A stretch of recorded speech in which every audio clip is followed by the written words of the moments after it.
Mi hija dijo, la escritura está firmada. A partir de hoy, esta casa tendrá una nueva dueña. Y gritó a todos, mi madre ahora es huésped aquí. El silencio fue inmediato. Brutal. Como si alguien hubiera arrancado el oxígeno de la sala. Los invitados se quedaron paralizados, con los tenedores suspendidos en el aire, las copas detenidas a medio camino de sus labios. Nadie se movía. Nadie respiraba. Valeria estaba de pie junto a la mesa, sosteniendo un sobre blanco en alto como si fuera un trofeo. Sus ojos brillaban con algo que nunca antes había visto en ella. Triunfo. Crueldad pura. Frialdad calculada. Mi propia hija acababa de declararme huésped en mi propia casa. 65 años de vida. 40 de ellos construyendo este lugar con mis propias manos, con mi sudor, con cada dólar ahorrado después de pagar las cuentas y alimentar bocas que ahora me miraban en silencio. Y ella lo reclamaba como suyo. Delante de todos. La mesa del comedor estaba llena.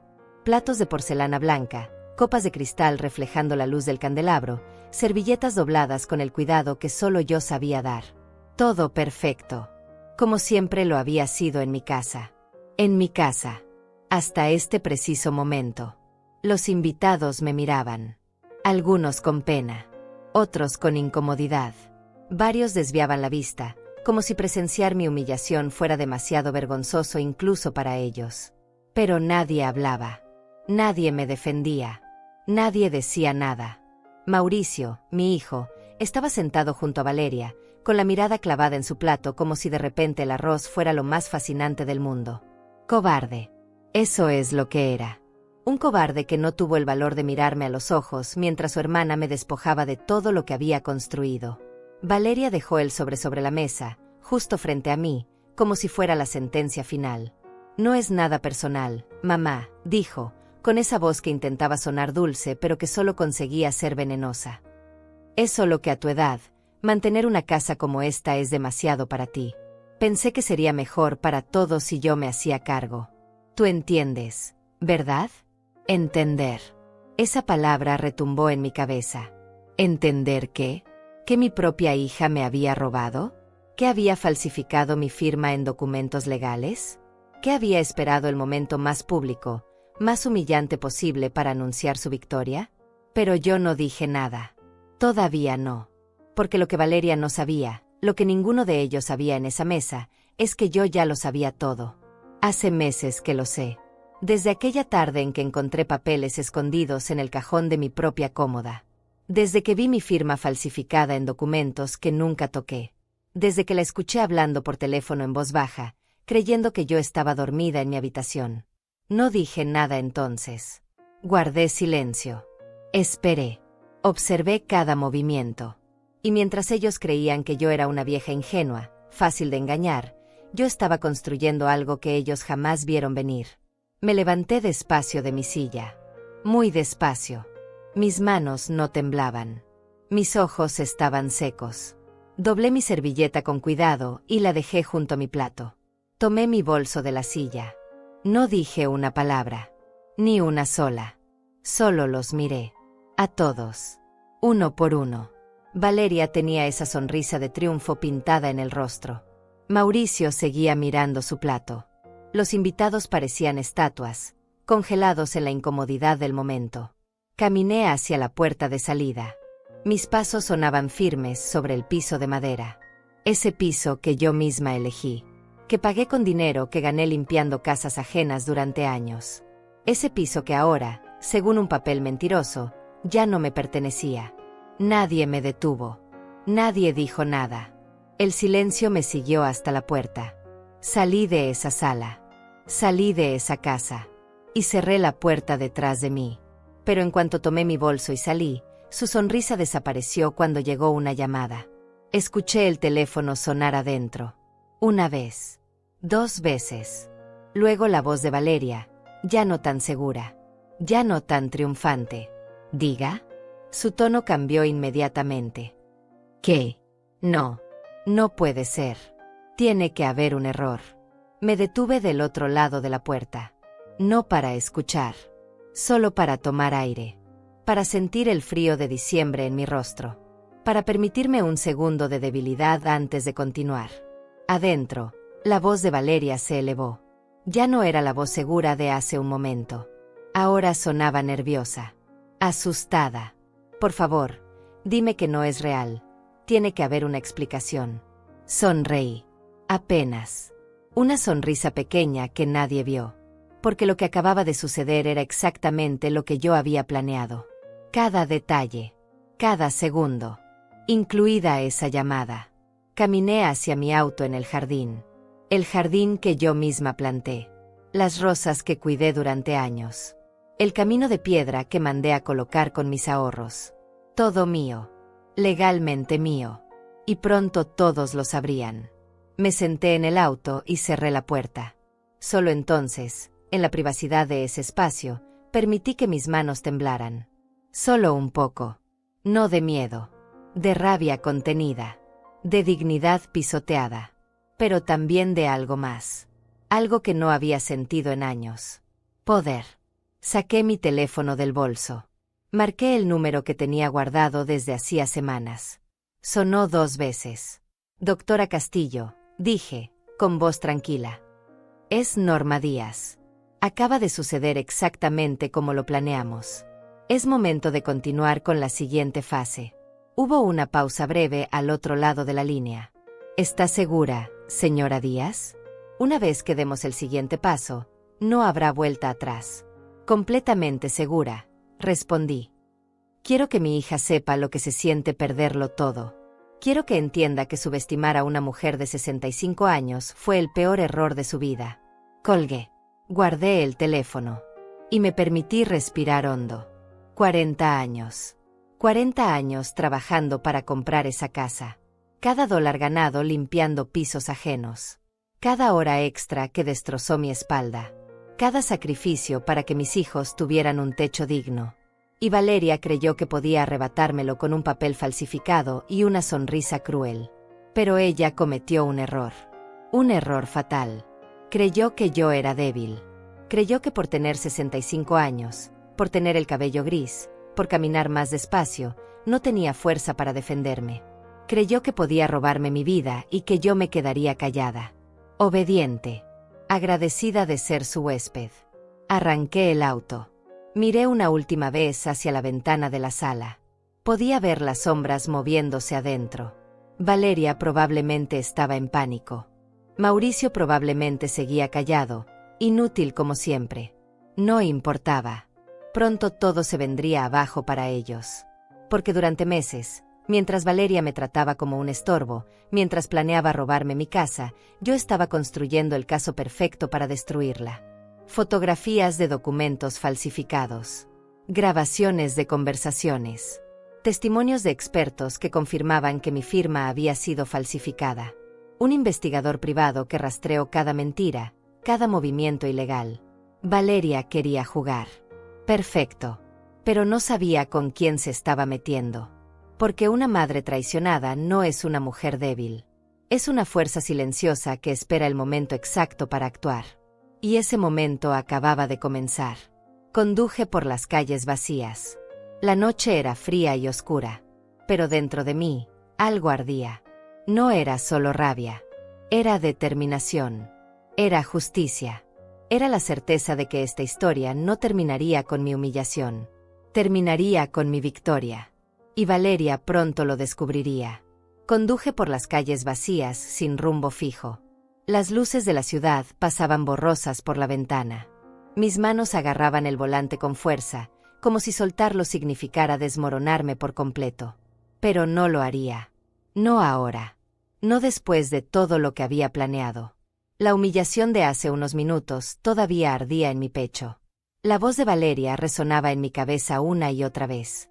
Mi madre ahora es huésped aquí. Esas palabras. Esa frialdad. Como si yo fuera un objeto del que podía disponer a su antojo. Pero lo que ella no sabía, lo que ninguno de ellos sabía, es que yo llevaba meses preparándome para este momento exacto. Me detuve en un semáforo en rojo. Respiré hondo. 1, 2, 3 veces. Cerré los ojos por un instante y me forcé a recordar. A volver al momento en que todo comenzó. al momento en que me di cuenta de que mi propia hija me estaba traicionando. Fue hace 6 meses. Una tarde de abril. Yo había ido al mercado y regresé antes de lo previsto porque olvidé mi lista de compras. La casa estaba en silencio. O eso creí. Subí las escaleras hacia mi habitación y escuché voces que venían del estudio. La puerta estaba entreabierta. Me acerqué despacio. No sé por qué. Algo en el tono de esas voces me hizo detenerme. Me hizo escuchar. Era Valeria. Estaba hablando por teléfono. Su voz sonaba emocionada, casi eufórica. Te digo que va a funcionar, decía. Ella no sospecha nada. Es perfecta. Demasiado confiada. Demasiado ingenua. Sentí que algo se congelaba dentro de mí. Solo necesito que hagas lo que te pedí, continuó Valeria. Falsifica la firma en los documentos del notario. Hazlo limpio. Nadie va a revisar esos papeles hasta que sea demasiado tarde. Mi corazón dejó de latir por un segundo. ¿Falsificar mi firma? ¿De qué estaba hablando? Una vez que tengamos la escritura a mi nombre, ella no podrá hacer nada, dijo Valeria, riendo. Y si intenta reclamar, la haremos quedar como una vieja senil que no sabe lo que dice. Nadie le creerá. A su edad, es fácil hacerla ver como alguien que ya no está en sus cabales. Las palabras me golpearon como puños. Cada una de ellas. Vieja senil. No está en sus cabales. Mi propia hija hablaba de mí como si fuera basura que necesitaba descartar. Me alejé de esa puerta en silencio. Bajé las escaleras con cuidado. Salí de la casa sin hacer ruido. Me senté en el jardín, en la banca de madera que mi esposo construyó antes de morir, y dejé que la realidad me alcanzara. Mi hija me estaba robando. Mi propia sangre. La niña que amamanté. La niña que cuidé cuando tuvo fiebre durante noches enteras. La niña a la que le enseñé a leer, a escribir, a ser buena persona. Esa niña ahora era una mujer que planeaba destruirme. Lloré. Lloré como no había llorado desde la muerte de mi esposo. Pero después de las lágrimas vino algo diferente. Algo más frío. Más calculado. Rabia. No la rabia que grita y rompe cosas. No la rabia que pierde el control. Sino la rabia que piensa. Que planea. Que espera el momento perfecto para actuar. Me sequé las lágrimas. Me puse de pie. Y tomé una decisión. Si Valeria quería jugar sucio, perfecto. Pero yo jugaría más inteligente. Esa misma tarde fui al banco. Saqué copias de todos los documentos relacionados con la casa. Escrituras originales. Comprobantes de pago. Todo lo que demostraba que esa propiedad era mía y solo mía. Lo guardé todo en una caja de seguridad que abría mi nombre en otro banco. Un lugar donde Valeria nunca pensaría buscar. Luego contraté a un investigador privado. Me costó $500 solo por la primera consulta. Dinero que saqué de mis ahorros personales. Le expliqué la situación. Le di nombres. Fechas. Todo lo que sabía. Señora Díaz, me dijo el investigador, un hombre de unos 50 años con mirada seria, lo que me está contando es un delito grave. Falsificación de documentos. Fraude. Si logramos probarlo, su hija podría ir a prisión. Quiero que lo pruebe, respondí, sin dudar. Quiero cada detalle. Cada movimiento que haga. Cada persona con la que se comunique. Todo. Él asintió. Le costará alrededor de $3,000 el servicio completo. ¿Está dispuesta a pagarlo? $3,000. Era casi todo lo que me quedaba de mis ahorros. Dinero que había guardado para emergencias. Para mi vejez. Para no ser una carga para nadie. Estoy dispuesta, dije. Y así comenzó todo. Durante los siguientes meses viví una doble vida. Por fuera era Norma Díaz, la madre amable, la abuela cariñosa, la mujer mayor que horneaba galletas los domingos y preguntaba por la vida de sus hijos. Por dentro era otra persona. Una estratega. Una cazadora esperando el momento exacto para atrapar a su presa. El investigador me traía informes cada semana. Fotografías de Valeria reuniéndose con un hombre en cafeterías. Grabaciones de conversaciones donde planeaban cada detalle del robo. Documentos que demostraban cómo habían falsificado mi firma en múltiples ocasiones. Cada informe me destrozaba un poco más, pero también me hacía más fuerte. Descubrí que Mauricio estaba involucrado. Mi hijo, mi bebé, el niño tímido que lloraba cuando lo dejaba en la escuela. Ahora era cómplice de su hermana. No tenía el coraje de liderar el plan, pero tampoco tuvo el coraje de detenerlo. Simplemente se quedó callado. Y el silencio, aprendí, es otra forma de traición. También descubrí por qué lo hacían. Deudas. Valeria tenía deudas enormes. Tarjetas de crédito al límite. Préstamos que no podía pagar. Había vivido por encima de sus posibilidades durante años, comprando cosas que no necesitaba para impresionar a gente que no le importaba. Y ahora necesitaba dinero desesperadamente. Mi casa valía aproximadamente $400,000. Si lograba ponerla a su nombre, podría venderla o hipotecarla para saldar sus deudas. Y yo, su madre, sería el sacrificio necesario para su rescate financiero. Patético. Un día, el investigador llegó con algo más. Algo que lo cambió todo. Señora Díaz, dijo, entregándome un sobre, encontramos esto. Es una copia del documento que presentaron en el notario. La firma es claramente falsa. Contraté a un perito calígrafo que puede testificar en corte que esa no es su firma. Abrí el sobre. Ahí estaba. El documento fraudulento. Mi supuesta firma al final. Pero no era mi firma. Era una imitación burda. Cualquier experto podría verlo. También tenemos algo más, continuó el investigador. El notario que supuestamente certificó este documento no existe. El número de registro es falso. Usaron el nombre de un notario que murió hace 3 años. Es un fraude completo. Sentí que algo se encendía dentro de mí. No era solo rabia ahora. Era certeza. Tenía todo lo que necesitaba para destruirlos. ¿Qué debo hacer ahora? Pregunté. Necesita un abogado, respondió. Uno bueno. Yo conozco a alguien. Se llama Margarita Castillo. Es excelente en casos de fraude familiar. Si alguien puede ayudarla, es ella. Contacté a la doctora Castillo esa misma semana. Era una mujer de unos 40 años, de mirada inteligente y voz firme. Le mostré todo. Cada documento. Cada fotografía. Cada grabación. Ella revisó todo en silencio durante casi 1 hora. Luego me miró directamente a los ojos. Señora Díaz, tiene un caso sólido. Muy sólido. Pero necesito preguntarle algo importante. ¿Está preparada para las consecuencias? Su hija irá a prisión. Su hijo podría ser considerado cómplice. Esto destruirá a su familia. Ellos destruyeron a mi familia primero, respondí, sin dudar. Yo solo quiero justicia. La doctora Castillo asintió. Entonces vamos a dársela. Elaboramos un plan. Esperaríamos a que Valeria hiciera su movimiento final. La dejaríamos creer que había ganado. Y entonces, cuando estuviera más confiada, más segura de su victoria, la derribaríamos. El elemento sorpresa es crucial, explicó la doctora Castillo.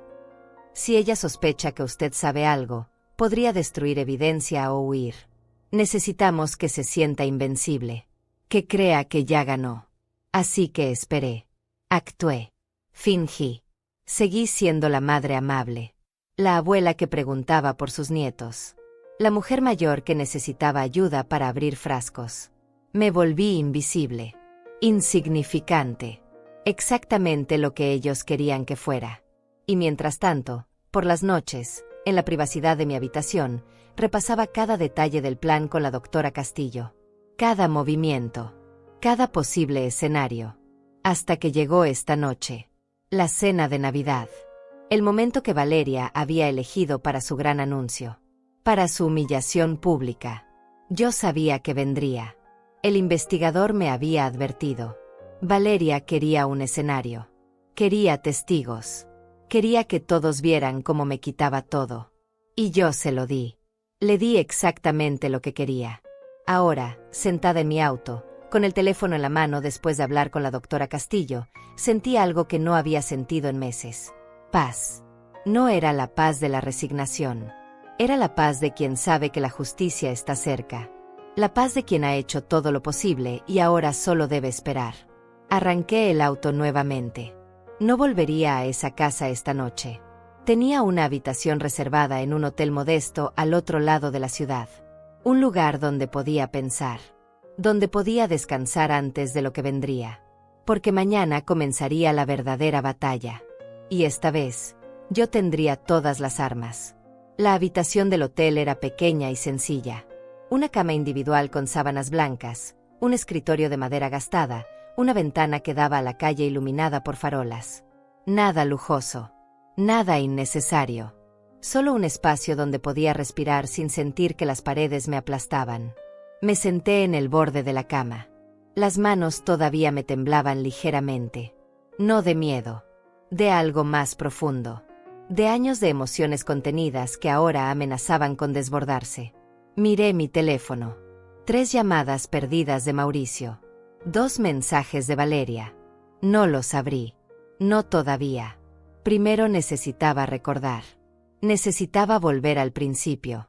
A entender cómo llegamos hasta aquí. Cerré los ojos y dejé que la memoria me llevara. Todo comenzó hace 40 años. Yo tenía 25. Acababa de casarme con Roberto, un hombre bueno que trabajaba en una fábrica de muebles. Vivíamos en un apartamento rentado de 2 habitaciones en un barrio donde los gritos de los vecinos se escuchaban a través de las paredes delgadas. Valeria nació un año después. Mauricio 2 años más tarde.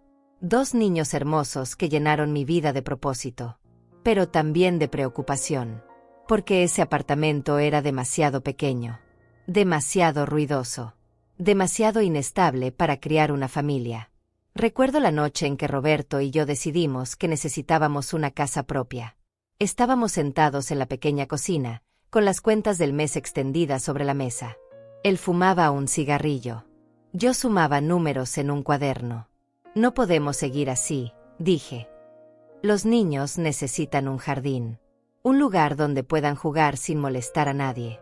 Roberto suspiró. Aplastó el cigarrillo en el cenicero. Una casa cuesta dinero que no tenemos, Norma. Apenas nos alcanza para pagar la renta. Entonces conseguiremos más dinero, respondí. Encontraré otro trabajo. 2 trabajos si es necesario. Y eso fue exactamente lo que hice. Durante los siguientes 15 años trabajé incansablemente. Por las mañanas limpiaba casas en barrios ricos donde las mujeres me trataban como si fuera invisible. Por las tardes trabajaba en una lavandería. Los fines de semana horneaba pasteles para vender.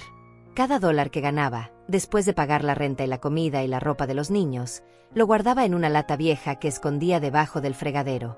$5 aquí, $10 allá. A veces solo centavos. Pero con el tiempo, esos centavos se convirtieron en billetes. Roberto hacía horas extra en la fábrica. Llegaba a casa con las manos llenas de astillas y el rostro cansado. Pero nunca se quejaba. Nunca dijo que no valía la pena. Porque ambos compartíamos el mismo sueño. Una casa. Un lugar que fuera nuestro. Valeria y Mauricio crecieron sin saber los sacrificios que hacíamos. Crecieron con ropa limpia y comida en la mesa. Con útiles escolares nuevos cada año. Con pequeños regalos en Navidad. Nunca les faltó nada. Nunca supieron que a veces yo me saltaba comidas para que ellos pudieran comer. Cuando Valeria tenía 10 años, empezó a hacer comentarios. Pequeños comentarios que en ese momento parecían inocentes. Mi amiga Sara tiene una casa enorme, decía. Tiene su propia habitación con baño privado. ¿Por qué nosotros no tenemos algo así? Porque cuesta dinero, le explicaba yo. Pero estamos ahorrando. Algún día tendremos nuestra propia casa. Ella hacía un gesto de fastidio. Todos mis amigos tienen casas. Solo nosotros vivimos en este apartamento horrible. Sus palabras me dolían. Pero me recordaban por qué trabajaba tanto. Porque me destrozaba la espalda limpiando pisos ajenos.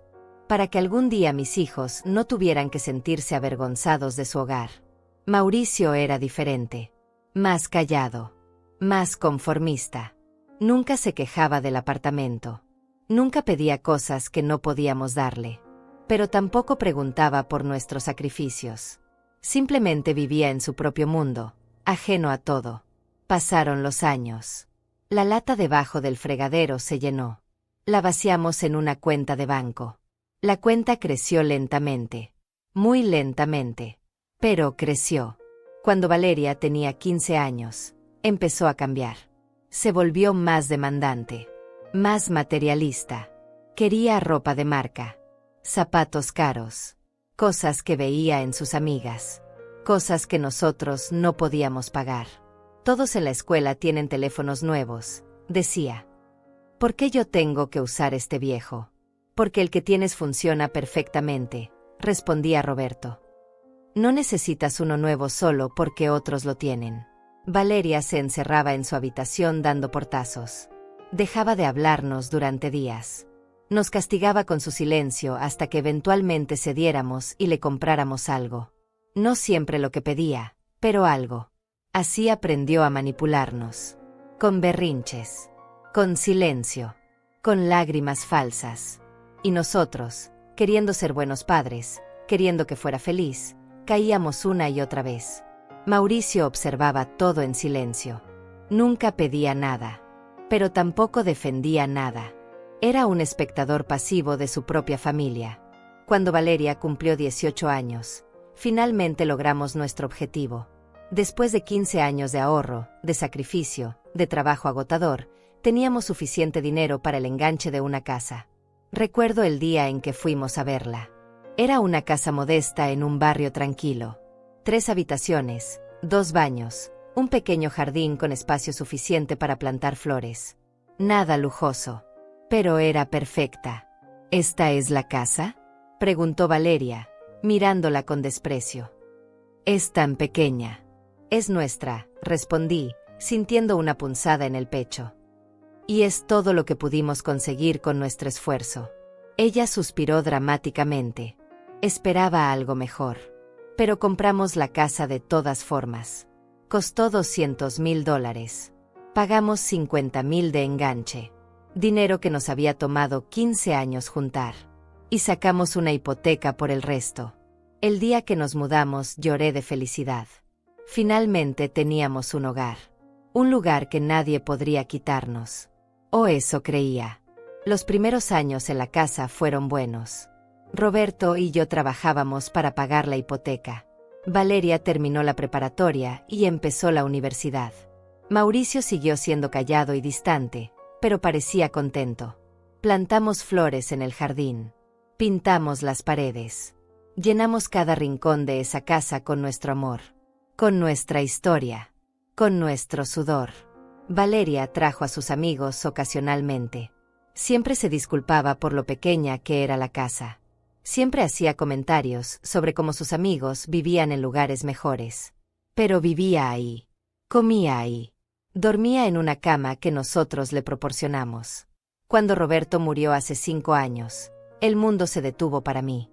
Un ataque al corazón. Rápido. Sin advertencia. Un día estaba ahí, riendo en la cocina. Al día siguiente estaba en un ataúd. Valeria lloró en el funeral. Mauricio también. Pero sus lágrimas se secaron rápido. Volvieron a sus vidas en cuestión de semanas. Yo me quedé sola en esa casa, rodeada de recuerdos y silencio. Pagué el resto de la hipoteca con el seguro de vida de Roberto. Finalmente, después de 20 años, la casa era completamente mía. Sin deudas. Sin pagos pendientes. Mía.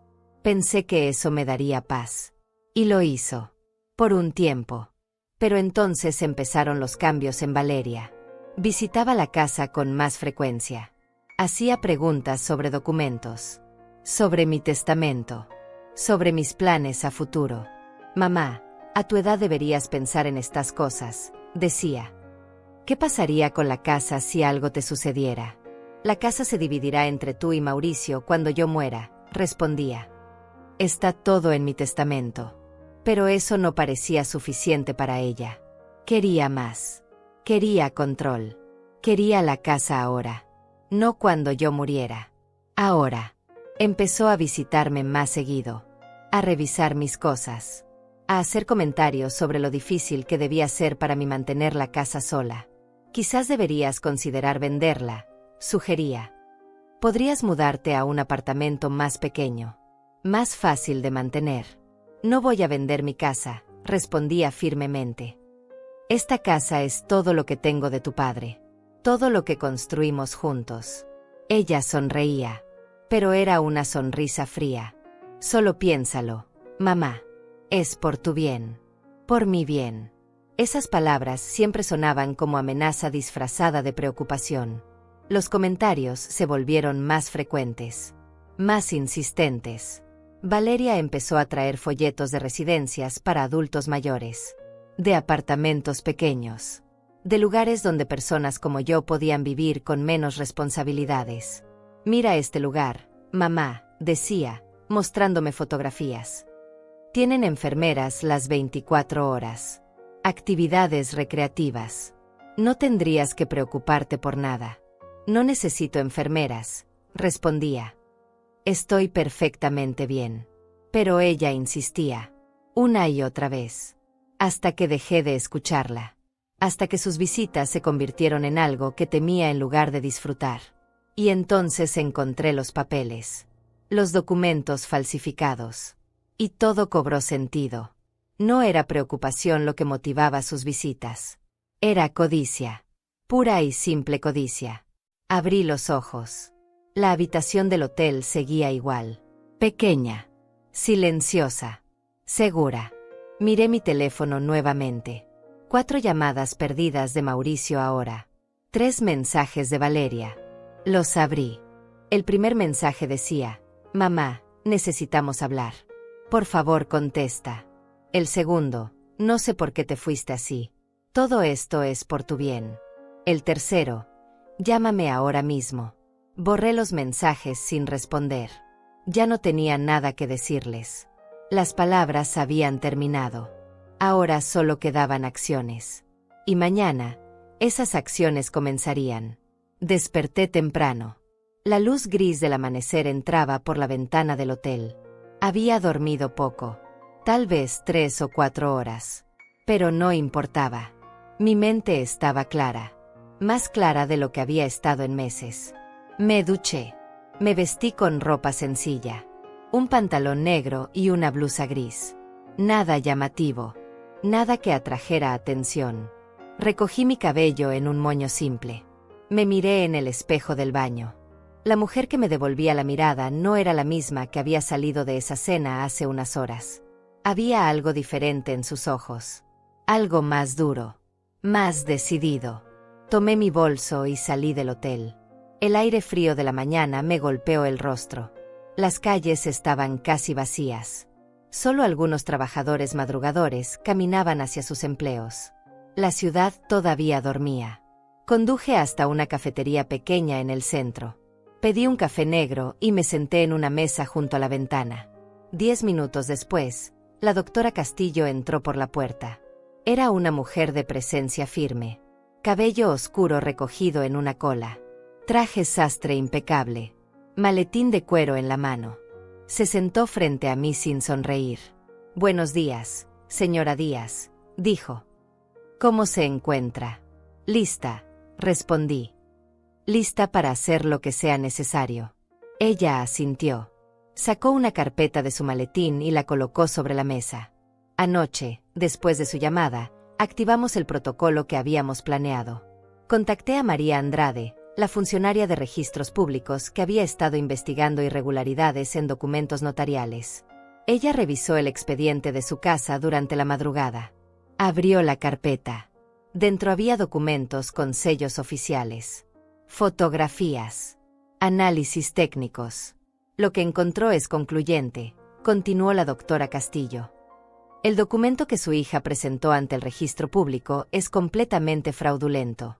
La firma notarial pertenece a un funcionario que murió hace 3 años. El número de cédula profesional es falso. Y su firma, señora Díaz, fue claramente falsificada. Sentí que algo se apretaba en mi pecho. No era sorpresa. Ya lo sabía. Pero verlo confirmado oficialmente, con documentos y análisis técnicos, lo hacía real de una manera diferente. María está dispuesta a testificar, dijo la doctora Castillo. Tiene la autoridad legal para declarar este documento como fraude. Eso significa que la supuesta transferencia de propiedad nunca fue válida. La casa sigue siendo suya. Legalmente. Completamente suya. ¿Y Valeria? Pregunté, con voz más fría de lo que pretendía. ¿Qué le pasará? La doctora Castillo me miró directamente a los ojos. Falsificación de documentos oficiales. Fraude. Intento de despojo. Son delitos graves. Podría enfrentar de 5 a 10 años de prisión. Tal vez más, dependiendo de cuántos cargos presente el fiscal. 10 años. Mi hija podría pasar 10 años en prisión. La niña que amamanté. La niña que abracé cuando tuvo pesadillas. La niña que ya no existía. Porque la mujer que me había humillado anoche no era mi hija. Era una extraña que llevaba mi apellido. ¿Y Mauricio? Pregunté. Si podemos probar que él sabía del fraude y no lo reportó, podría ser procesado como cómplice. Pero hasta ahora solo tenemos evidencia circunstancial de su participación. Podría salir con una pena menor. Tal vez servicio comunitario. Tal vez solo una multa. Mauricio. Mi hijo cobarde. El niño que nunca tuvo el valor de hacer nada. Ni para bien ni para mal. Simplemente dejaba que las cosas sucedieran a su alrededor. Necesito que me confirme algo, señora Díaz, dijo la doctora Castillo, cerrando la carpeta. Una vez que presentemos estos cargos, no hay vuelta atrás. Su hija será arrestada, procesada. Su nombre aparecerá en periódicos. La familia entera quedará expuesta. ¿Está completamente segura de que quiere seguir adelante? Tomé un sorbo de mi café. Estaba frío ya. Amargo. Como todo lo que había vivido estos últimos meses. Doctora Castillo, dije, dejando la taza sobre la mesa, mi hija me humilló delante de personas que conozco desde hace años. Me llamó huésped de la casa que compré con 40 años de trabajo. Me trató como si fuera basura que puede descartar cuando le convenga. Y lo hizo con una sonrisa. Con placer. Así que sí, estoy completamente segura. Ella asintió lentamente. Entonces procederemos. Hoy mismo presentaremos los cargos ante el Ministerio Público. La orden de arresto se emitirá en 48 horas. Tal vez antes. Y cuando eso suceda, las autoridades irán a buscarla. Probablemente a su casa. A su casa, señora Díaz. A mi casa. Donde Valeria probablemente estaba en este momento, disfrutando de su falsa victoria. Reorganizando muebles. Haciendo planes. Sintiéndose dueña de algo que nunca le perteneció. Hay algo más que necesita saber, continuó la doctora Castillo. El investigador privado que contrató siguió trabajando anoche. Descubrió que Valeria ya había iniciado trámites para hipotecar la casa. Planeaba sacar un préstamo de $200,000 usando la propiedad como garantía. $200,000. La mitad del valor de mi casa. Dinero que usaría para pagar sus deudas y seguir viviendo por encima de sus posibilidades. Y cuando no pudiera pagar esa hipoteca, el banco se quedaría con mi casa. Con mi vida entera. Afortunadamente, agregó la doctora, el banco detectó irregularidades en los documentos y detuvo el proceso. Pero si no hubiéramos actuado ahora, eventualmente habría encontrado la manera de hacerlo. De destruir todo lo que usted construyó. Cerré los ojos por un momento. Respiré hondo. Cuando los abrí, la decisión estaba tomada. Completamente. Sin dudas. Hágalo, dije. Presente los cargos. Que la arresten. Que enfrente las consecuencias de lo que hizo. La doctora Castillo guardó los documentos en su maletín. Hay una cosa más. Una estrategia que sugiero, si está de acuerdo. En lugar de que las autoridades vayan directamente a arrestarla, podríamos organizar un encuentro. Una confrontación controlada donde usted pueda estar presente. Donde ella tenga que enfrentar la verdad frente a usted. Y frente a las autoridades. ¿Por qué haría eso? Pregunté. Porque el impacto psicológico será mayor. Porque ella necesita ver que usted no es la víctima indefensa que creyó. Que todo este tiempo, mientras ella planeaba destruirla, usted estaba construyendo su defensa. Ese momento de realización, señora Díaz, será su verdadera venganza. Venganza. Esa palabra sonaba fuerte, oscura, pero también necesaria. ¿Cuándo? Pregunté. Dentro de 2 días. Le pediré a Valeria que venga a mi oficina con el pretexto de revisar unos documentos relacionados con la propiedad. Ella pensará que es parte de su plan, que está avanzando en su fraude. Pero cuando llegue, las autoridades estarán esperándola. Y usted también. Asentí. Perfecto. Nos despedimos. La doctora Castillo salió de la cafetería con su maletín. Yo me quedé sentada unos minutos más, mirando por la ventana. Las calles empezaban a llenarse de gente. La ciudad despertaba. Y con ella, mi nueva vida. Salí de la cafetería y caminé sin rumbo durante un rato. Necesitaba mover el cuerpo. Necesitaba procesar todo lo que acababa de confirmar. En 2 días, todo terminaría. En 2 días, la verdad saldría a la luz. Pasé frente a una tienda de flores. Me detuve. Adentro, ramos coloridos llenaban cubetas de agua. Rosas, lirios, claveles, flores que siempre me habían gustado. Flores que solía plantar en mi jardín. Entré. El olor fresco me envolvió. Me acerqué a una cubeta llena de rosas blancas. Hermosas, puras, inocentes. ¿Puedo ayudarla?, preguntó una joven desde el mostrador. Quiero un ramo de rosas blancas, dije. Las más frescas que tenga. Ella preparó el ramo con cuidado. Lo envolvió en papel y me lo entregó. Pagué $20. Son para alguien especial, dije, más para mí que para ella. Qué bonito, respondió la joven, sonriendo. Salí de la tienda con las flores en las manos. Subí a mi auto. Conduje hacia el cementerio donde estaba enterrado Roberto. No había ido en meses. Demasiado ocupada sobreviviendo. Demasiado ocupada planeando. El cementerio estaba tranquilo. Solo algunas personas visitaban tumbas lejanas. Caminé por los senderos de piedra hasta llegar a la lápida de Roberto. Simple. Gris. Con su nombre y fechas grabadas. Me arrodillé frente a ella. Coloqué las rosas sobre el pasto. Toqué la piedra fría con mis dedos. Hola, mi amor, susurré. Siento no haber venido antes. Han pasado muchas cosas. Cosas que nunca imaginamos. El viento movió las hojas de los árboles cercanos. Era el único sonido. Valeria nos traicionó, continué. Intentó robar la casa. Nuestra casa. La que construimos juntos durante tantos años. Pero no voy a dejar que se salga con la suya. No voy a dejar que destruya todo lo que logramos. Sentí que las lágrimas comenzaban a formarse. Pero esta vez no las detuve.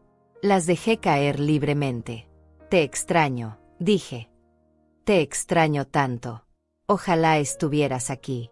Ojalá pudieras decirme que estoy haciendo lo correcto. Porque a veces, Roberto, a veces no sé si esto es justicia o solo venganza. Y no sé si hay diferencia. Permanecí ahí sentada durante largo rato.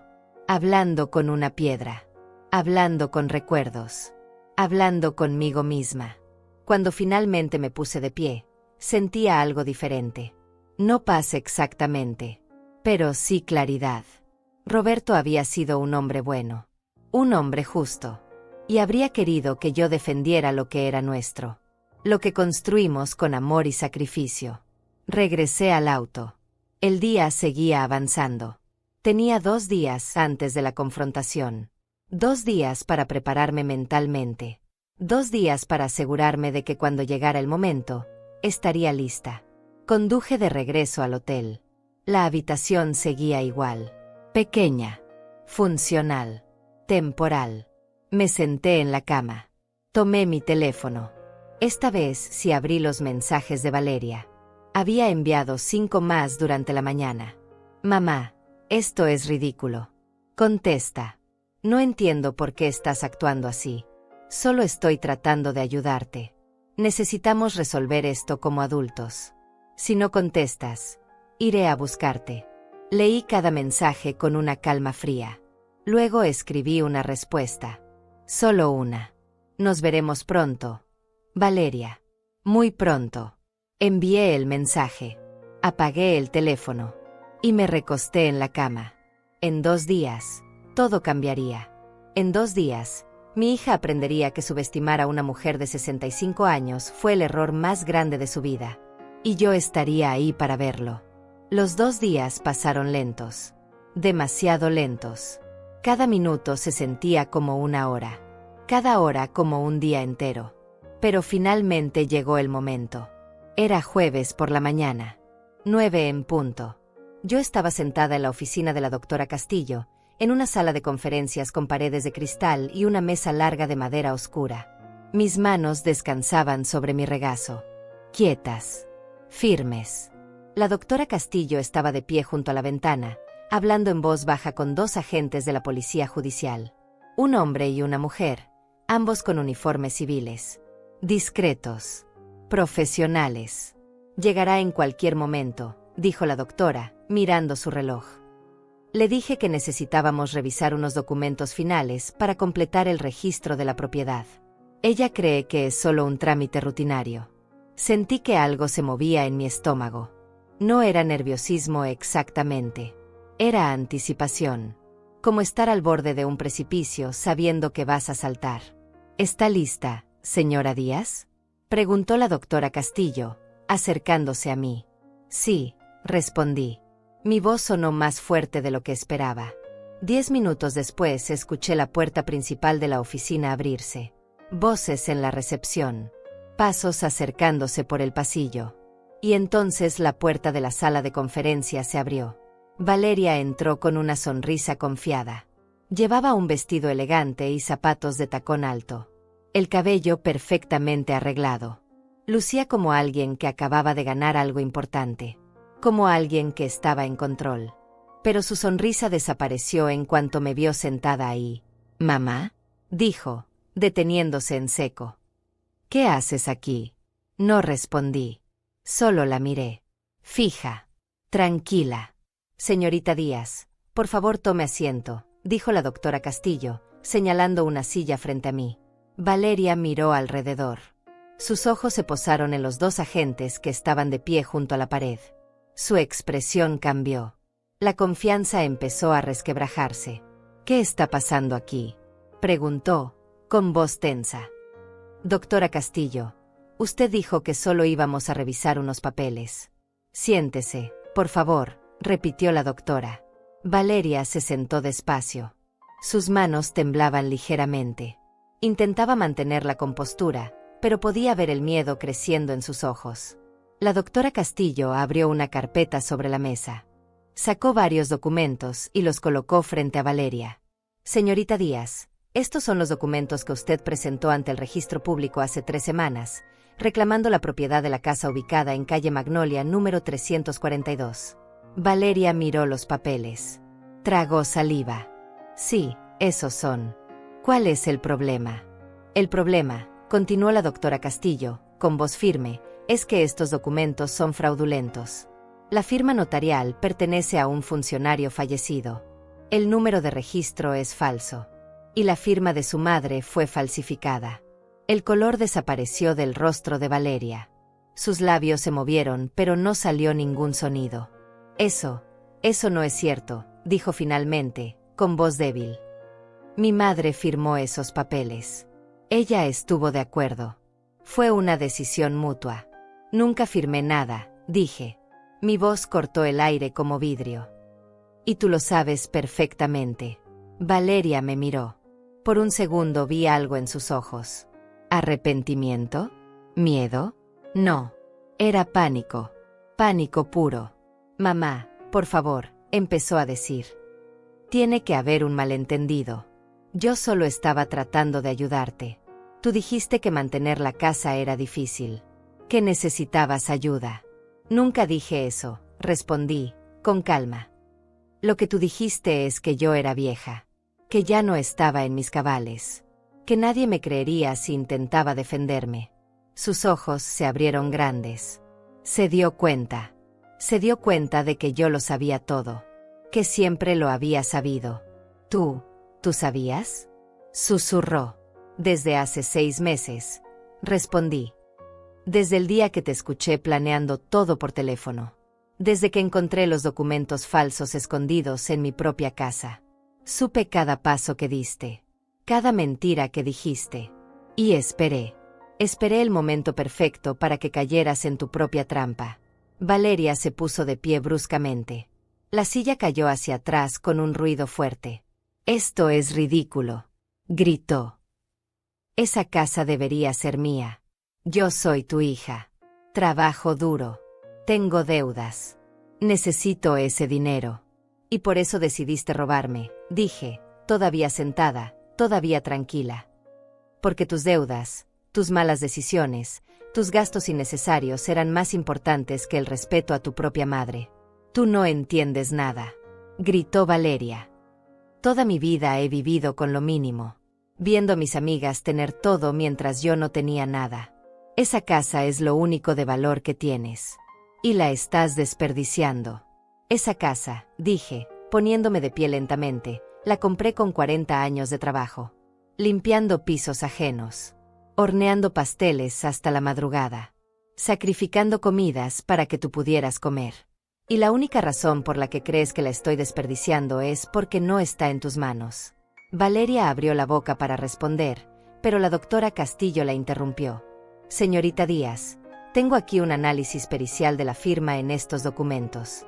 Un experto calígrafo certificado confirma que no pertenece a su madre. También tenemos testimonios de empleados bancarios que confirman que usted intentó hipotecar la propiedad usando estos documentos falsos. Y tenemos grabaciones donde usted discute el fraude con un cómplice». Valeria se quedó paralizada. Su rostro pasó del rojo de la ira al blanco del terror. Esto no puede estar pasando», murmuró. La doctora Castillo hizo una señal a los agentes. Ellos se acercaron. «Valeria Díaz», dijo el agente masculino, «queda arrestada por los delitos de falsificación de documentos oficiales, fraude y tentativa de despojo. Tiene derecho a permanecer en silencio. Tiene derecho a un abogado». Valeria retrocedió, chocando contra la pared. «No», gritó. «Mamá, por favor. Diles que esto es un error. Diles que no es verdad».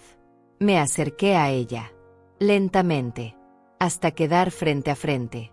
La miré a los ojos. Esos ojos que alguna vez fueron los de mi niña. Que ahora eran los de una extraña. «Valeria», dije, con voz baja pero firme, «tuviste muchas oportunidades de decir la verdad. De hacer lo correcto. De ser la hija que crié. Pero elegiste esto. Elegiste la mentira. El robo. La traición. Y ahora enfrentarás las consecuencias. Por favor», suplicó, con lágrimas corriendo por su rostro. «Por favor, no hagas esto. Soy tu hija. Tu única hija». «Mi hija murió el día que decidió robarme», respondí. «La persona que veo ahora es una criminal. Y los criminales van a prisión». Los agentes la tomaron de los brazos. Le colocaron las esposas. Ella lloraba. Gritaba. Suplicaba. «Mamá, por favor. Lo siento. Lo siento mucho». Pero yo no dije nada más. Solo la observé mientras se la llevaban. Sus gritos se fueron apagando conforme la alejaban por el pasillo. Y luego, silencio. Me quedé de pie en esa sala de conferencias. Sola con la doctora Castillo. Mis piernas temblaban. Mis manos también. No de miedo. De liberación. «¿Está bien, señora Díaz?», preguntó la doctora. «Sí», respondí. «Estoy bien». Y era verdad. Por primera vez en 6 meses, estaba bien. Salí de la oficina de la doctora Castillo con las piernas todavía temblando.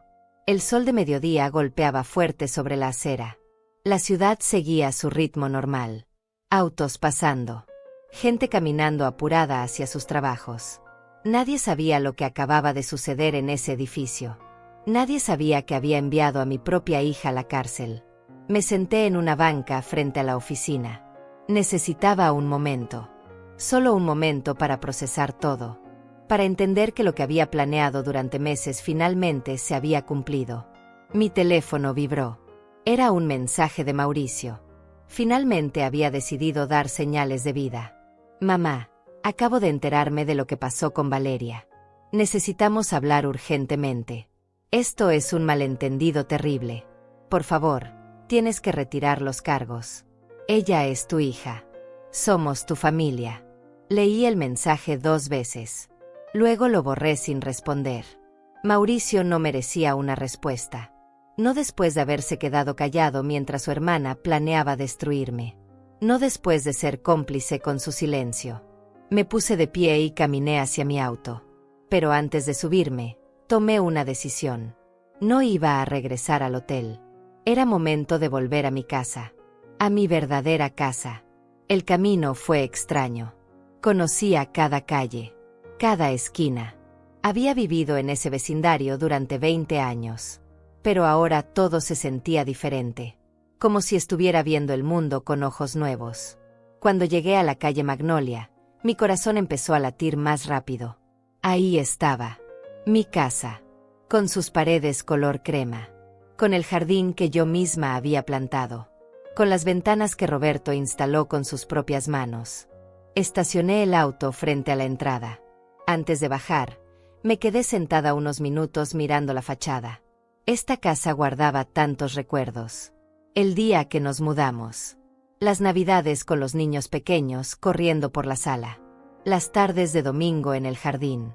Los últimos años con Roberto, planeando nuestro retiro juntos. Y también guardaba los recuerdos dolorosos. El funeral de Roberto. Las visitas cada vez más frías de Valeria. El momento en que encontré los documentos falsificados. La cena donde me humilló delante de todos. Bajé del auto. Saqué mis llaves del bolso. Cuando llegué a la puerta, noté que la cerradura había sido cambiada. Por supuesto, Valeria había cambiado las cerraduras, tratando de asegurar su falsa propiedad. Pero yo había traído las llaves originales que guardaba en la caja de seguridad del banco. Y tenía el documento legal que demostraba que yo era la dueña legítima. Tenía todo el derecho del mundo de entrar. Abrí la puerta con cuidado. Entré.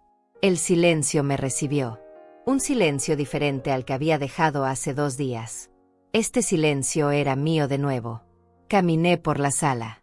Todo estaba igual y diferente al mismo tiempo. Valeria había movido algunos muebles. Había quitado fotografías de las paredes. Fotografías de la familia. De Roberto. Como si quisiera borrar nuestra historia para escribir la suya. Me acerqué a una repisa vacía donde solía estar la foto de nuestra boda. Roberto y yo, jóvenes, sonriendo, llenos de esperanza. Esa foto había estado ahí durante 20 años. Y ahora había desaparecido. Subí las escaleras hacia mi habitación. La puerta estaba cerrada. La abrí. Y lo que vi me quitó el aire. Valeria había vaciado mi cuarto. Mi cama ya no estaba. Mi cómoda tampoco. Mis pertenencias personales habían sido empacadas en cajas que estaban amontonadas en una esquina. Como si yo fuera una inquilina siendo desalojada. Como si mi vida entera pudiera guardarse en cajas de cartón. Me senté en el piso. Directamente sobre la madera desnuda. Y por primera vez desde que todo esto comenzó, lloré sin contenerme. No de tristeza. No de dolor. Sino de rabia. Rabia por todo lo que me habían hecho. Rabia por haber sido tratada como basura en mi propia casa. Pero también lloré de alivio. Porque esto había terminado. Porque había recuperado lo que era mío. Porque ya no tenía que fingir ser débil. Escuché un auto estacionarse afuera. Pasos acercándose a la puerta. Alguien tocó el timbre. Me sequé las lágrimas. Bajé las escaleras. Abrí la puerta. Era Irene. Mi amiga. La única persona que me había apoyado desde el principio. Llevaba una bolsa de supermercado en las manos y una expresión de preocupación en el rostro. Norma, mi amor, acabo de enterarme de todo. Vine apenas supe que habías vuelto a la casa. ¿Estás bien? ¿Necesitas algo? La abracé. Fuerte. Como no había abrazado a nadie en mucho tiempo. Estoy bien. Irene. Estoy bien ahora. Ella entró. Dejó la bolsa sobre la mesa de la cocina. Empezó a sacar cosas. Pan. Leche. Café. Fruta. Te traje algunas cosas básicas para que puedas quedarte aquí esta noche. Supuse que no tendrías comida en la casa después de todo lo que pasó. Gracias, amiga. No sabes cuánto significa esto para mí. Irene preparó café. Nos sentamos en la cocina. La misma cocina donde había preparado miles de comidas para mi familia. La misma cocina donde Roberto y yo planeábamos nuestro futuro. La misma cocina que Valeria quiso arrebatarme. Cuéntame todo, Norma. ¿Qué pasó exactamente?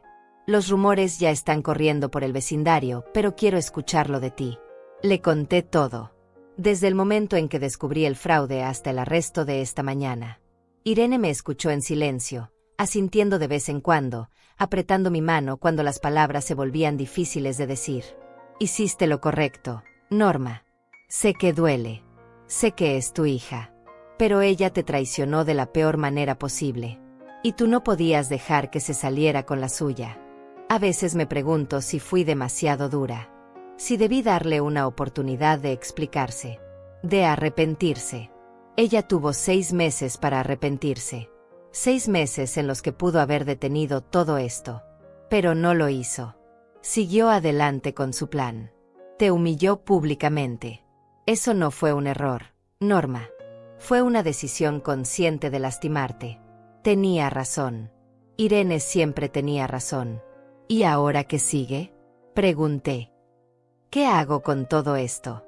¿Cómo reconstruyo mi vida después de que mi propia familia me traicionó? Irene tomó mis manos entre las suyas. Ahora vives, Norma. Vives en tu casa. En tu espacio. Sin miedo. Sin culpa. Y reconstruyes todo a tu manera. Sin personas tóxicas que solo quieren aprovecharse de ti. Mauricio me escribió. Quiere que retire los cargos contra Valeria. Dice que soy yo quien está destruyendo a la familia. Irene resopló. Por supuesto que dice eso. Es más fácil culparte a ti que admitir que él también es responsable por quedarse callado. No le respondas, Norma. No merece tu tiempo ni tu energía. Nos quedamos en la cocina hasta que oscureció. Hablando. Recordando. Planeando el futuro.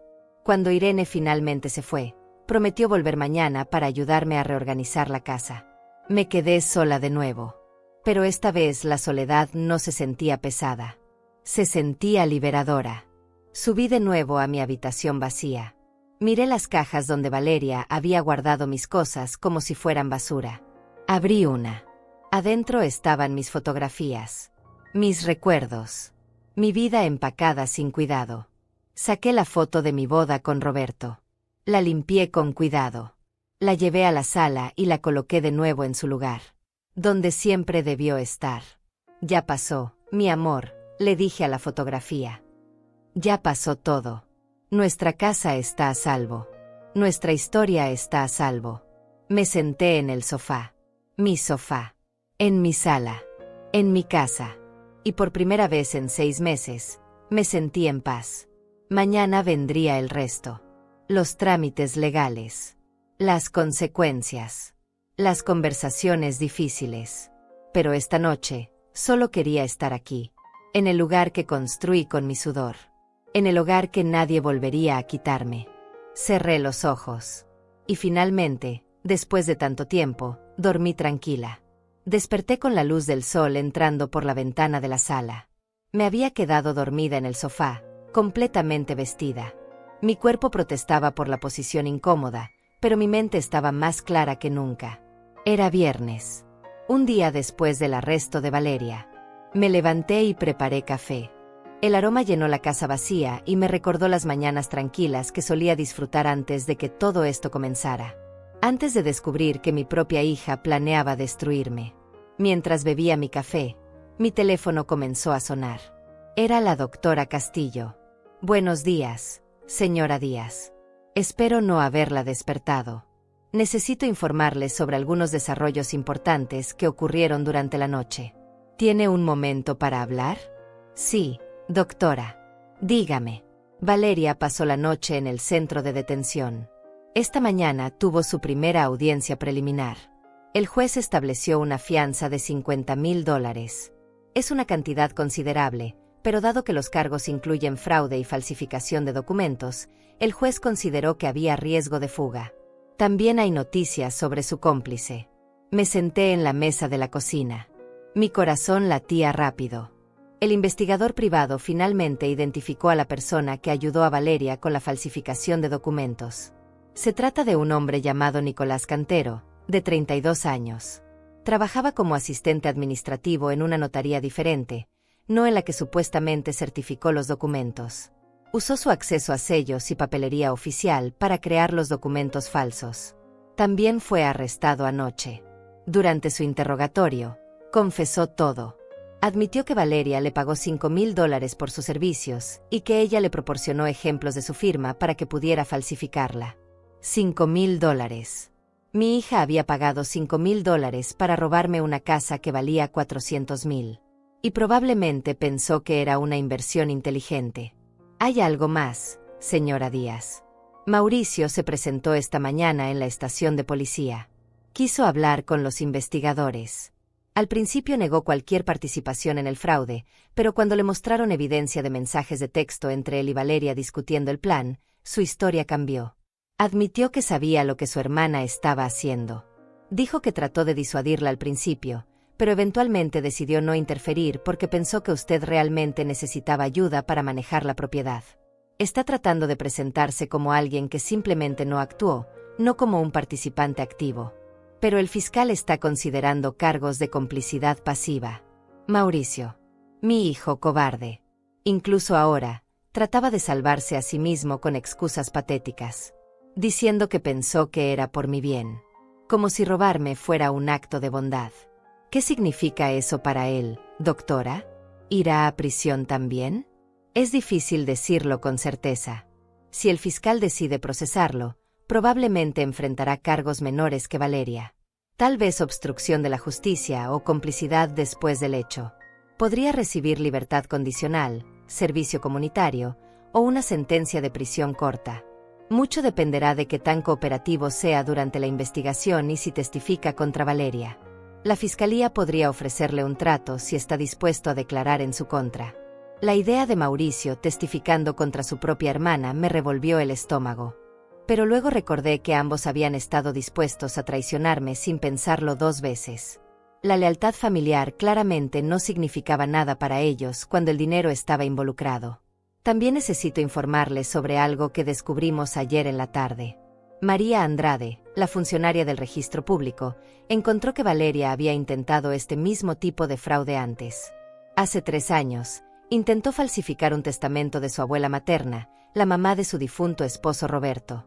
En ese momento, otros familiares detectaron las irregularidades y amenazaron con presentar cargos, pero finalmente decidieron manejarlo dentro de la familia para evitar el escándalo. Valeria recibió una advertencia y prometió no volver a intentar algo así. Obviamente, no cumplió esa promesa. Sentí que se me helaba la sangre. La madre de Roberto. Su propia abuela. Valeria había intentado robarle incluso a ella. Y yo nunca lo supe. Roberto nunca me lo dijo. Probablemente para protegerme. Para evitar que viera a nuestra hija como lo que realmente era. Esta información es importante porque establece un patrón de comportamiento. Demuestra que esto no fue un error aislado o un momento de desesperación. Valeria tiene un historial de intentar defraudar a miembros de su propia familia. El fiscal puede usar esto para argumentar por una sentencia más severa. Podríamos estar hablando de 8 a 10 años de prisión en lugar de 5. 10 años. Una década entera. Valeria tendría 45 años cuando saliera. Toda su vida cambiaría. Su carrera, sus relaciones, su futuro. Todo destruido por su propia codicia. ¿Señora Díaz? ¿Sigue ahí? Sí, doctora. Sigo aquí. Solo estoy procesando toda esta información. Es mucho. Lo entiendo completamente. También quiero que sepa que en los próximos días, probablemente recibirá llamadas de otras personas. Familiares. Amigos de Valeria. Tal vez incluso reporteros, si la historia llega a los medios locales. Algunos tratarán de convencerla de retirar los cargos. Le dirán que está siendo cruel. Que está destruyendo a su familia. Necesita prepararse mentalmente para esas conversaciones y recordar por qué tomó esta decisión. No voy a retirar los cargos, doctora. No importa quién me llame o que me digan. Valeria tuvo meses para hacer lo correcto. Eligió no hacerlo. Ahora enfrentará las consecuencias de sus acciones. Me alegra escuchar esa determinación en su voz. Muchas madres en su situación eventualmente ceden a la presión familiar y retiran los cargos. Pero eso solo perpetúa el ciclo de abuso. Su hija necesita aprender que las acciones tienen consecuencias, incluso cuando se cometen contra la propia familia. Terminamos la llamada. Me quedé sentada en la cocina durante largo rato, mirando mi taza de café ya frío, pensando en todo lo que la doctora Castillo me había dicho. Pensando en la abuela de Valeria, quien probablemente había sufrido la misma traición que yo pero había elegido el silencio. No iba a cometer ese error. No iba a proteger a Valeria de las consecuencias de sus acciones, solo porque compartíamos sangre. Ella había hecho su elección. Ahora yo hacía la mía. El timbre sonó. Miré por la ventana. Era Irene, tal como había prometido. Abrí la puerta y ella entró cargando bolsas de supermercado. Buenos días, querida. Te traje más provisiones y también algunas cosas para ayudarte a reorganizar la casa. No puedes seguir viviendo rodeada de cajas como si fueras una refugiada en tu propio hogar. Pasamos el día juntas reorganizando mi habitación.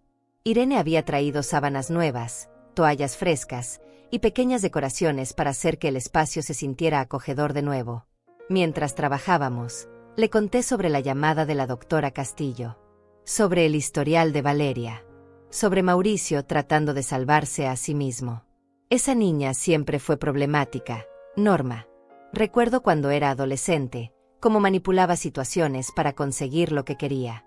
Tú y Roberto siempre fueron demasiado indulgentes con ella. Pensaban que estaban siendo buenos padres al darle todo. Pero lo que realmente necesitaba eran límites. Consecuencias. Y ahora finalmente las está recibiendo, aunque 20 años demasiado tarde. Tenía razón.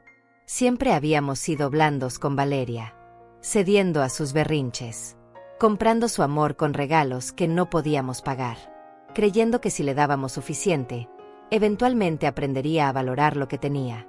Pero solo aprendió a querer más. Al caer la tarde, mi habitación finalmente se veía como un hogar otra vez. La cama estaba hecha con sábanas limpias. Mis fotografías estaban de vuelta en su lugar.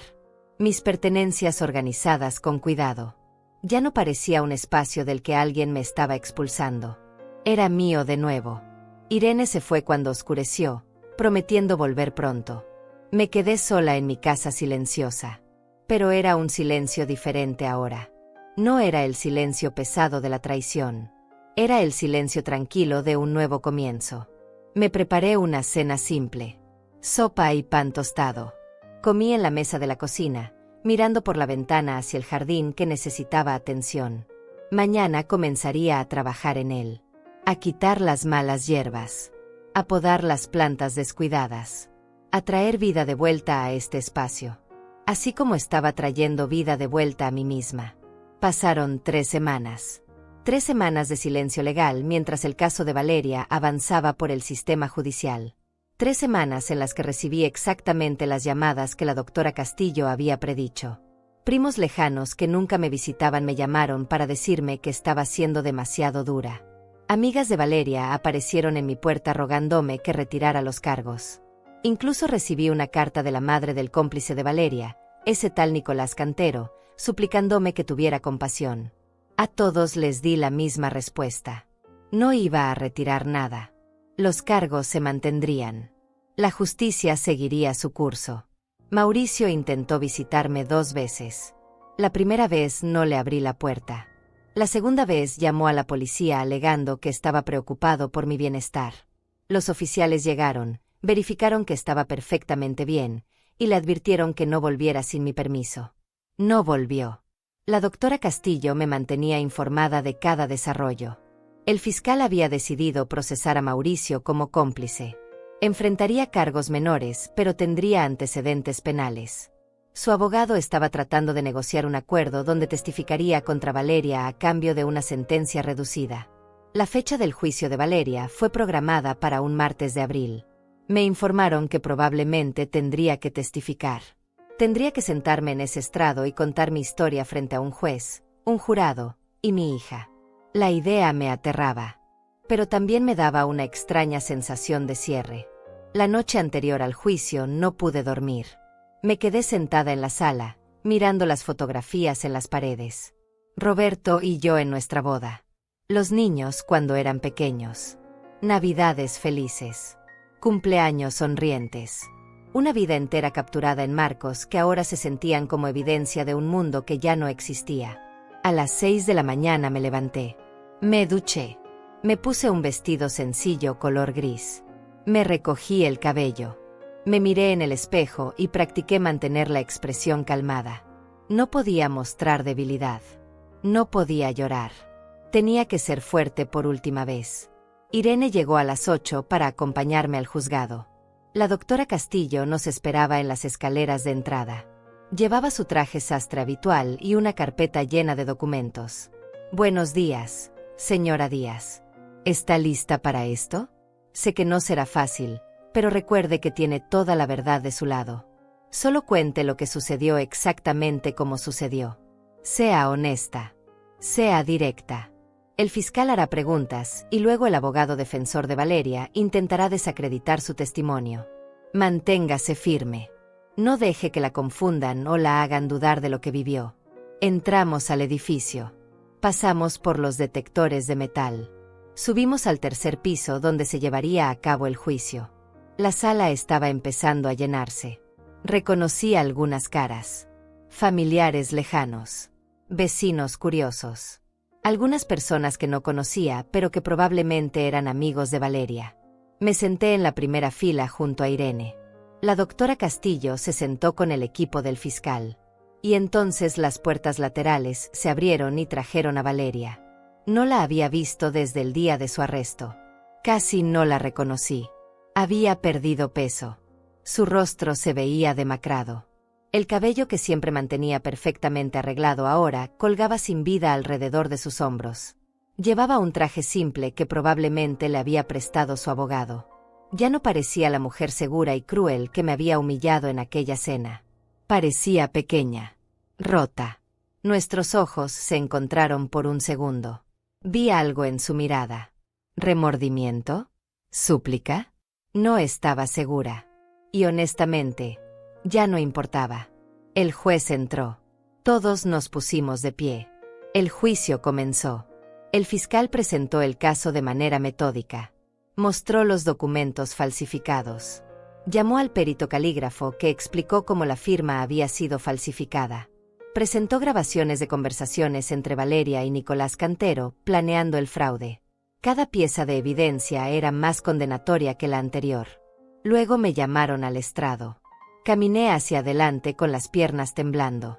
Puse mi mano sobre la Biblia y juré decir la verdad. Me senté en la silla y miré al fiscal. Señora Díaz, por favor cuéntele al jurado cómo descubrió que su hija estaba planeando robarle su casa. Respiré hondo. Y comencé a contar mi historia. Les hablé de la tarde en que escuché la conversación telefónica. De encontrar los documentos escondidos. De los 6 meses que pasé reuniendo evidencia mientras fingía no saber nada. De la cena donde Valeria me humilló públicamente. De cada momento de traición y dolor. Mientras hablaba, miré al jurado. 12 personas desconocidas que sostenían el futuro de mi hija en sus manos. Vi compasión en algunos rostros. Disgusto en otros. Todos me escuchaban atentamente. El abogado de Valeria trató de desacreditarme durante el contrainterrogatorio. Sugirió que yo estaba confundida. Que tal vez había firmado los documentos y lo había olvidado. Que a mi edad era común tener problemas de memoria. Insinuó que esto era una venganza porque Valeria había sugerido que yo necesitaba ayuda con la casa. Pero yo mantuve la calma. Respondí cada pregunta con claridad. Señalé que había pasado un examen médico completo que demostraba que mi mente estaba perfectamente lúcida. Recordé cada detalle de los eventos con precisión. No dejé que me hiciera dudar de mí misma. Después de mi testimonio vino el de Nicolás Cantero, quien había aceptado declararse culpable a cambio de una sentencia reducida. Confirmó que Valeria le había pagado $5,000 para falsificar los documentos. Que ella le había dado instrucciones específicas sobre cómo hacerlo. Que ella sabía exactamente lo que estaba haciendo y que era completamente ilegal. Luego testificó Mauricio. Se veía miserable en el estrado. Admitió que sabía lo que su hermana estaba haciendo, que había tratado de disuadirla, pero no con mucha fuerza, que eventualmente había decidido que tal vez era mejor para mí no tener la responsabilidad de la casa. Su testimonio fue débil y poco convincente. Incluso yo podía ver que el jurado no le creía. El juicio duró 3 días. 3 días de testimonios, de evidencia, de argumentos. Y finalmente llegó el momento del veredicto. El jurado se retiró para deliberar. Esperamos 2 horas. 2 horas eternas en las que no pude hacer más que rezar para que la justicia prevaleciera. Cuando el jurado regresó, el capataz se puso de pie. En el caso del Estado contra Valeria Díaz, por el cargo de falsificación de documentos oficiales, encontramos a la acusada culpable. Por el cargo de fraude, encontramos a la acusada culpable. Por el cargo de intento de despojo, encontramos a la acusada culpable. Culpable. Culpable. Culpable. Valeria se derrumbó en su silla. Su abogado la sostuvo. Algunos de sus amigos en la audiencia lloraban. Pero yo solo sentí alivio. Un alivio profundo que me recorrió todo el cuerpo. La justicia había prevalecido. La verdad había ganado. Y yo podía finalmente cerrar este capítulo. La sentencia llegó 2 semanas después del veredicto. El juez condenó a Valeria a 8 años de prisión. No hubo libertad condicional. No hubo reducción de sentencia. 8 años completos por haber traicionado a su propia madre. Mauricio recibió 2 años de libertad condicional y 300 horas de servicio comunitario. Su nombre quedó manchado con antecedentes penales. Su reputación destruida. Ninguno de los dos volvió a contactarme después de la sentencia. Han pasado 6 meses desde entonces. 6 meses en los que he aprendido a vivir de nuevo. A respirar sin el peso de la traición aplastándome el pecho. A caminar por mi casa sin sentir que alguien me la va a arrebatar. El jardín está floreciendo otra vez. Planté nuevas rosas donde las viejas se habían marchitado. Puse un banco nuevo junto al árbol que Roberto plantó hace años. Por las tardes me siento ahí con una taza de té y observo cómo el sol se pone detrás de las montañas. Irene me visita seguido. A veces cocinamos juntas. Otras veces solo nos sentamos en silencio, disfrutando de la compañía sin necesidad de palabras. Ella fue mi única aliada cuando todos los demás me fallaron. Nunca olvidaré eso. La doctora Castillo se convirtió en algo más que mi abogada. Se convirtió en una amiga. Me llama cada pocas semanas para ver cómo estoy. Me invitó a unirme a un grupo de apoyo para mujeres mayores que han sido víctimas de abuso financiero familiar. Al principio dudé, pero finalmente fui. Escuchar las historias de otras mujeres que pasaron por situaciones similares me hizo sentir menos sola, menos avergonzada. Me di cuenta de que esto le sucede a más personas de las que imaginamos. Y que hablar de ello es el primer paso para sanar. Algunos vecinos dejaron de hablarme. Dicen que fui demasiado cruel con mi propia hija. Que una madre verdadera habría perdonado. Pero también hay otros que me apoyan. Que entienden que lo que hice no fue venganza sino justicia. Que reconocen la valentía que se necesita para defender lo que es tuyo incluso cuando la persona que te lo quita lleva tu sangre. Recibí una carta de Valeria hace 2 meses. La primera comunicación desde el juicio. La abrí con manos temblorosas. Dentro había 3 páginas escritas a mano. Palabras sobre arrepentimiento. Sobre cómo finalmente entendía lo que había hecho. Sobre cómo el tiempo en prisión le había dado perspectiva. Terminaba preguntándome si algún día podría perdonarla. Leí la carta 2 veces. Luego la guardé en un cajón. No la respondí. Tal vez algún día lo haga. Tal vez algún día pueda encontrar en mi corazón el espacio para el perdón. Pero ese día no es hoy. Y tal vez nunca llegue. Y está bien. Perdonar no es obligatorio, especialmente cuando la herida es tan profunda. Esta casa ya no es solo un edificio para mí. Es un símbolo. Un recordatorio de que soy más fuerte de lo que nadie pensó. De que puedo sobrevivir a la peor traición y salir del otro lado con la cabeza en alto. De que la edad no es debilidad. La experiencia no es fragilidad. Y el cabello gris no significa que pueda ser pisoteada sin consecuencias.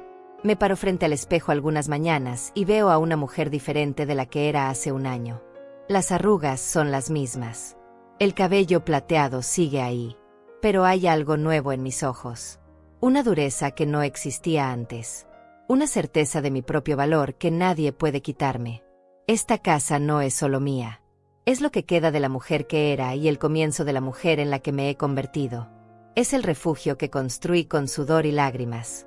Es el legado que protegí cuando todos pensaron que era demasiado débil para luchar. Es la prueba de que una mujer de 65 años puede ser subestimada pero nunca derrotada.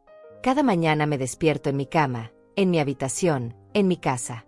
Y eso es suficiente. Más que suficiente. Es todo lo que necesito. La familia que tenía se rompió.